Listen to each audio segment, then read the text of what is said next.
like, what was the difference in, say, 13 to 12 in terms of how you were managing the tannins? In terms of management? Just each tank, as you're saying, Yeah, because if I remember the tanks, we know that the 13 we can macerate more because have a very good tannin.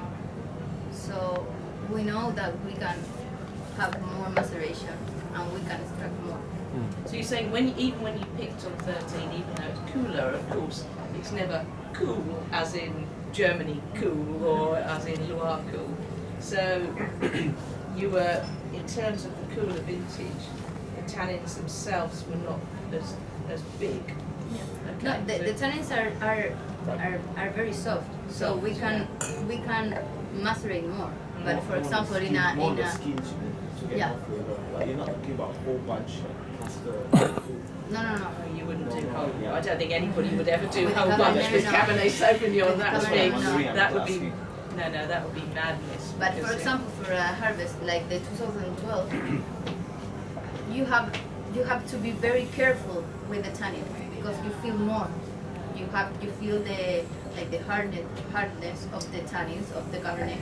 So the extraction, you don't do too much because we pick it at the end of March.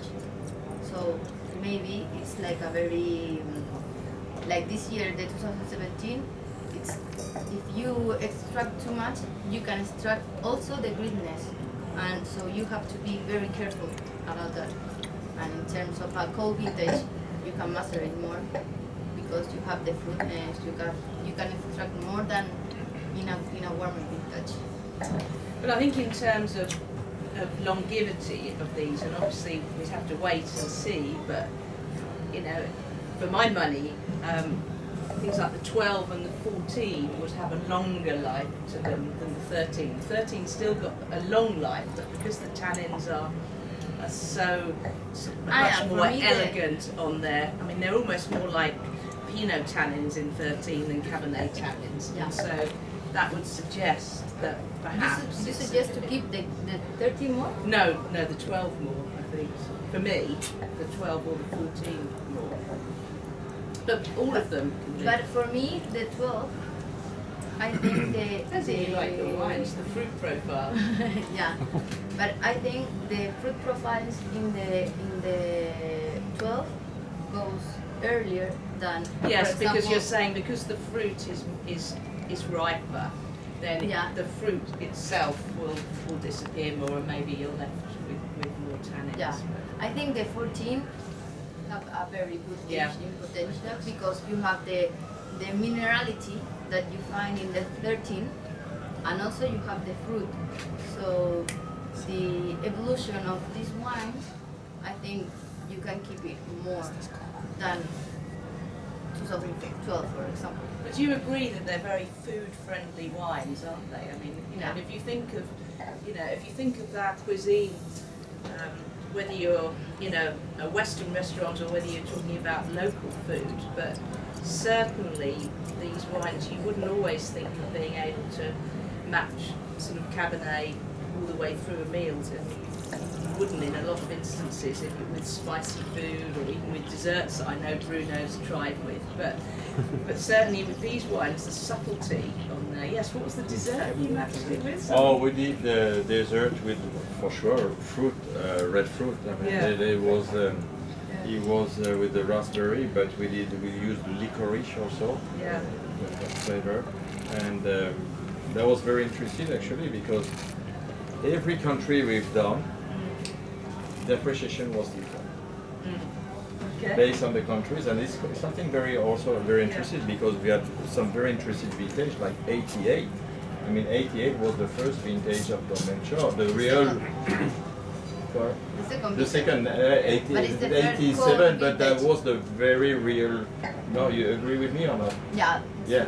Okay, 87 was the first one, 88, and specifically this 88 was very differently appreciated. Everybody loved it, don't get me wrong, but sometimes even we, because we did 5 countries, I believe, and the same cooking, and it was completely different.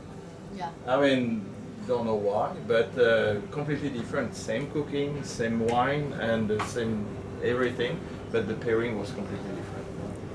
Yeah, They're I very think interested. because of the 210, that's the one we you're use. lucky you I mean, get we to use try these back 210. vintages because it's actually very difficult to get hold of the back vintages, which Yeah, is but something I was going to ask you. I mean, is there a program to build up some museum stock of Yeah, we vintage? have we are remodeled all the casona, the main house, and we are looking for do some different experience about dormitory.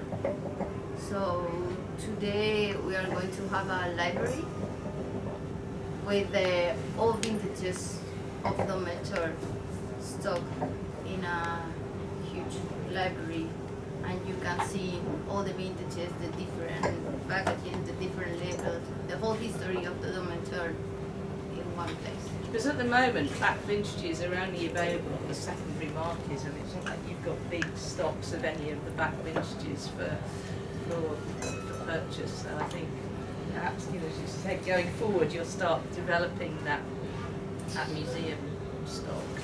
So, Sorry, because like you said, the 1988, it's an amazing vintage because it's come from a folk vintage.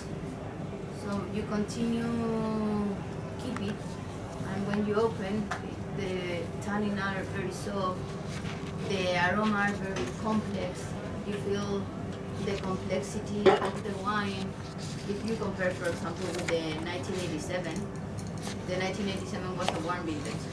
So it's totally different, the profile of the aromas, the profile of the quality, the tannins.